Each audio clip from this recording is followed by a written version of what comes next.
You may have seen teachers or parents talking about COVID liability waivers on social media. Earlier this month, the Tennessee Education Association issued a statement addressing the issue, calling this kind of waiver a disregard for teacher safety. However, some districts have decided to go with disclaimers. Earlier this week, the Granger County School Board voted to make parents sign a disclaimer before students head back to school. According to the director of schools, it's no longer mandatory, and he says it's not a waiver.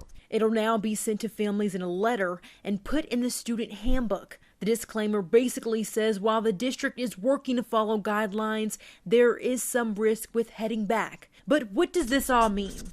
Attorney Don Bosch shared a legal perspective on waivers specifically. We're certainly accustomed signing, for example, a waiver to go on a field trip, but those are voluntary and typically not required. However, he says a COVID liability waiver is a whole different ballgame.